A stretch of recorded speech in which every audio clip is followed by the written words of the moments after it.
Cap space में कहां पर एक्शन है, बड़े मिड कैप मेगा एक्शन वाले स्टॉक्स एक एक करके आपके सामने रखते हैं। आरके फोर्जिंग्स है सबसे पहले। यहां पर फोर्स्ड व्हील बनाने के लिए सबसे कम बोली लगाई है कंपनी ने और शेयर में 7% का उछाल इस वक्त देखने को मिल रहा है आरके फोर्जिंग्स के स्टॉक में। पारस डिफेंस भी सुबह से ही मजबूत है, करीब 4% की तेजी है वहां पर। कॉन्ट्रॉप के साथ कंपनी ने करार किया और इस स्टॉक में भी अच्छी तेजी है। और इसके अलावा आईएक्स देखिए, यहाँ पर भी 4% की तेजी है। एक्सिस कैपिटल ने रेटिंग अपग्रेड कर दी है और उसके चलते यहाँ पर भी हम देख रहे हैं कि उछाल आज के सेशन में इस स्टॉक में देखने को मिल रहा है। तो ये है कुछ मेगा एक्शन वाले स्टॉक्स, लेकिन इनके अलावा भी कुछ स्टॉक्स हैं जहां पर की एक्शन है और आज हम देख रहे हैं कि निफ्टी के मुकाबले मिड कैप स्टॉक्स में अच्छी तेजी देखने को मिल रही है। तो कहां पर एक्शन है, कहां तेजी है, कहां मंदी है, इसकी पूरी डिटेल लेकर माफ कीजिएगा वामाक्षी हमारे साथ जुड़ चुकी हैं। वामाक्षी, गुड आफ्टरनून। बताइए मिड कैप स्पेस में और कहां पर एक्शन दिखाई दे रहा है?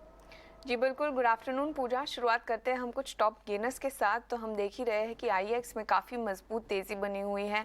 एक्सिस कैपिटल ने अपनी रेटिंग को अपग्रेड किया है और इसी के चलते हम देख रहे हैं कि 2 दिन से ये स्टॉक में लगातार तेज़ी बनी हुई है। 5% तक बढ़ा है ये स्टॉक। इसी के साथ हम देख रहे हैं जीएमआर इंफ्रा भी फोकस में है। 2 दिन से लगातार तेज़ी ये स्टॉक में भी हम देख रहे हैं। वरुण बेवरेजेस हम देख रहे हैं हालांकि कि 6 दिन के गिरावट के बाद स्टॉक आज फाइनली हरे निशान में कारोबार कर रहा है और इनफैक्ट फरवरी 7, 2023 से लेकर के अब तक का ये सबसे बड़ा सिंगल डे गेन है वरुण बेवरेजेस के लिए। हिंदुस्तान जिंक की बात करें तो 3 दिन की गिरावट के बाद हम देख रहे हैं कि ये स्टॉक हरे निशान में कारोबार कर रहा है। खैर, ये तो हो गए टॉप गेनर्स। अब हम बात करेंगे कुछ टॉप लूजर्स की। तो फिनिक्स मिल्स की अगर हम बात करें तो 2 दिन से हम देख रहे हैं कि ये स्टॉक में लगातार गिरावट हम देख रहे हैं। एस्ट्रल की बात करें तो यहाँ पर हम देख रहे हैं आज लाल निशान में कारोबार कर रहा है और इनफैक्ट हम देख रहे हैं कि पिछले 5 दिन से ये स्टॉक में दबाव बना हुआ है। स्टार हेल्थ की बात करें तो 5 दिन से लगातार ये स्टॉक लाल निशान में कारोबार कर रहा है। और क्रिसिल की बात करें तो कल की हल्की सी तेज़ी के बाद हम देख रहे हैं कि स्टॉक में 1% से अधिक की गिरावट देखने मिल रही है। इसके अलावा कुछ स्पेसिफिक थीम्स पर भी फोकस कर लेते हैं। हम देख रहे हैं कि फर्टिलाइजर स्टॉक्स में काफ़ी अच्छी खरीदारी आ रही है। अगर हम देखें national fertilisers, Khaitan chemicals, GSFC, Madras fertilisers, इन सारे शेयरों में 2 से 3% से अधिक की हमें तेज़ी नज़र आ रही है। लॉजिस्टिक शेयर्स की बात करें तो यहाँ पर भी हम देख रहे हैं काफ़ी अच्छी खरीदारी नज़र आ रही है। महिंद्रा लॉजिस्टिक्स, गति, all cargo logistics, blue dart जैसे सारे शेयर भी हरे निशान में कारोबार कर रहे हैं 1 से 2% की तेज़ी के साथ।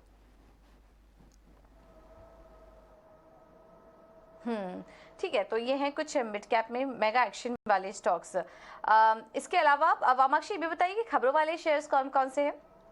जी बिल्कुल, शुरुआत करेंगे हम केपीआईटी टेक्नोलॉजीज़ के साथ। हमने देखा कि कंपनी ने पार्टनरशिप अनाउंस किया है, करार किया है होंडा के साथ और ये पार्टनरशिप के द्वारा होंडा की ट्रांसफॉर्मेशन है जो सॉफ्टवेयर डिफाइंड मोबिलिटी की तरफ, उसको एक्सेलरेट कर रहे हैं और इसी के चलते ये स्टॉक फोकस में है। यहाँ पर हम देख रहे हैं 6% की तेज़ी नज़र आ रही है।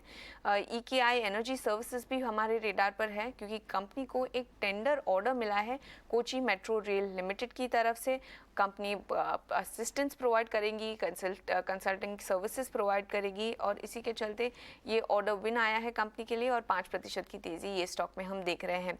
अगला स्टॉक जो हमारे रेडार पर है वो होगा नज़ारा टेक्नोलॉजीज़। हमने देखा था एसवीबी संकट के चलते काफ़ी सारे मार्केट सेंटिमेंट बिगड़े थे और हमने देखा कि आज नज़ारा टेक की तरफ से क्लैरिफिकेशन आ रहा है और उनका कहना है कि कंपनी की जो सब्सिडरीज़ हैं उन्हें फुल एक्सेस दिया है 7.75 मिलियन यानी करीब 64 करोड़ के अमाउंट का था जो एसवीबी में उन्होंने होल्ड किया था। तो इसी के चलते नज़ारा टेक भी फोकस में 1% की तेज़ी यहाँ पर भी हम देख रहे हैं। और आखिर में हम फोकस करेंगे मन्नपुरम फाइनेंस पर। ये स्टॉक हमारे रेडार पर है क्योंकि कंपनी में ब्लॉक डील हुआ था। हमने देखा था कि 1.28 मिलियन शेयर्स ने अपने हैंड्स बदले हैं, ट्रेड हुए हैं और ये बंच ट्रेड में ये ट्रेड की गई है और इसी के चलते मन्नपुरम फाइनेंस भी फोकस में है।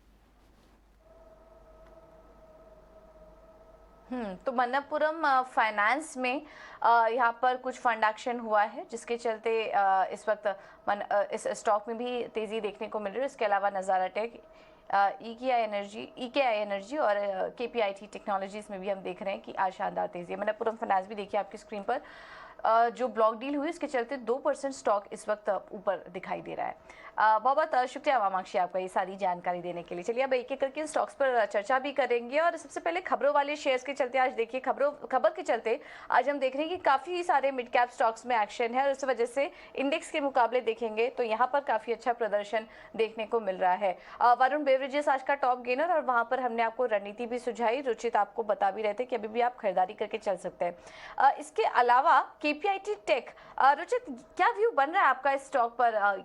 काफी अच्छा मोमेंटम हमने हाल फिलहाल में यहाँ पर भी देखा, हालांकि बीच में जो वीकनेस आई थी आईटी स्टॉक्स में उसका असर दिखा था, बट आज फिर से खबर आई है और खबर का रिएक्शन आज इस स्टॉक में दिख रहा है। अभी क्या करना चाहिए केपीआईटी टेक में? आई थिंक इंटरेस्टिंगली देखे तो आप पूरे मिड कैप आईटी स्पेस में से ये स्टॉक को देखेंगे तो पिछले 1-1.5 साल से काफी अच्छा आउट परफॉर्मेंस इस स्टॉक ने दिखा है। इनफैक्ट पिछले वर्ष जब ज्यादातर आईटी स्टॉक्स करेक्टिव फेज में थे ग्लोबल आईटी के मेल्टडाउन के चलते हुए, तभी भी ये स्टॉक एक अच्छा रिलेटिव आउट परफॉर्मेंस दिखा रहा था। तो यहाँ पे जो डिप्स आ रहे हैं वो डिप्स में अच्छे बाइंग इंटरेस्ट क्लियरली स्टॉक में देखे जा रहे हैं। तो अगर एग्जिस्टिंग पोजिशन है तो थोड़ा mid term to long term view रखते हैं तो आई थिंक ये ट्रेंड अभी भी इंटैक्ट है। नीचे 750 से 750 का जो रेंज है वो काफी स्ट्रॉन्ग सपोर्ट रेंज है स्टॉक के लिए। जब तक वो इंटैक्ट है तब तक एग्जिस्टिंग पोजीशन सडनली ये स्टॉक में होल्ड करनी चाहिए।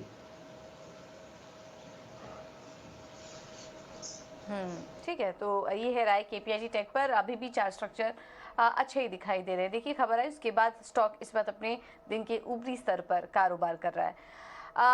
आज इसके अलावा आरके फोर्जिंग्स, यहाँ पर भी शेयर में 7% से ज़्यादा की तेज़ी है। फोर्स्ड व्हील बनाने के लिए कंपनी ने सबसे कम बोली लगाई आरके फोर्जिंग्स में। और शेयर की चाल को अगर हम देखें तो ऑटो एंसिलरी स्टॉक्स में हमने देखा भी था कि काफ़ी अच्छी यहाँ पर तेज़ी आई थी बीच में जब ऑटो स्टॉक्स भी चल रहे थे।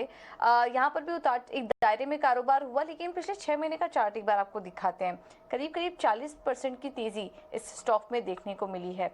रुचित, ये कंपनी कैसी लग रही है आपको और इस वक्त जो लेवल्स दिखाई दे रहे हैं क्या ये लेवल सही है फ्रेश एंट्री करने के लिहाज से? क्योंकि हम देख रहे हैं कि इस वक्त 52 वीक हाई के पास स्टॉक कारोबार कर रहा है। अभी क्या सुझाव देंगे?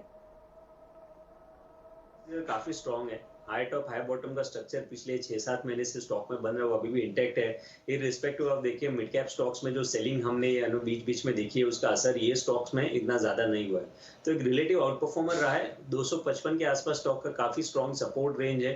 तो मैं कहूँगा बाय ऑन डिक्लाइंस की रणनीति रखिए, एग्जिस्टिंग पोजीशन है तो होल्ड करे, लेकिन फ्रेश एंट्री लेनी है तो मार्केट के वीकनेस में अगर ऐसे स्टॉक्स में कोई करेक्शंस आते हैं तो वो करेक्शंस पे एंट्री लेने को देख सकते हैं। तो 270 260 आइडियली अगर रेंज फिर से आते हैं नीचे कोई डिक्लाइंस पे तो वो अच्छे लेवल रह सकते हैं स्टॉक में फ्रेश एंट्री के लिए।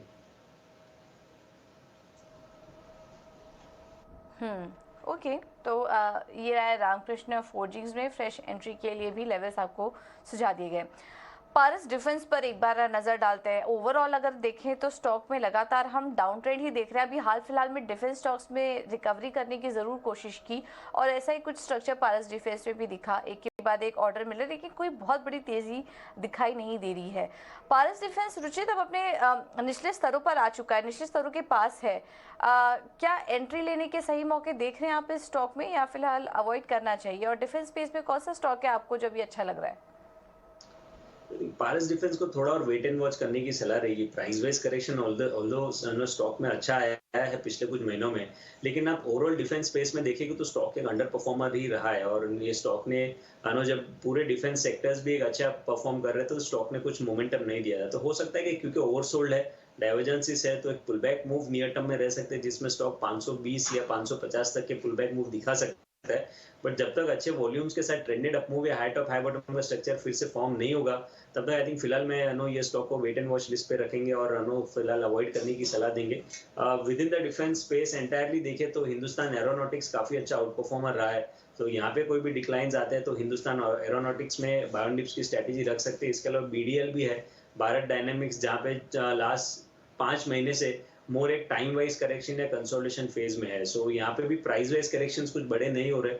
तो टाइम वाइज करेक्शन में जनरली जब डिक्लाइंस आते हैं तो सपोर्ट के आसपास बाइंग इंटरेस्ट फिर से स्टॉक में बनते हैं। तो थोड़ा mid to long term perspective है तो बीडीएल एक मिड कैप स्टॉक कैसे रह सकता है जहाँ पे डिफेंस स्पेस में से कोई भी डिक्लाइंस आता है 850 880 के रेंज में स्टॉक मिलता है तो वहाँ पे खरीदारी करनी चाहिए।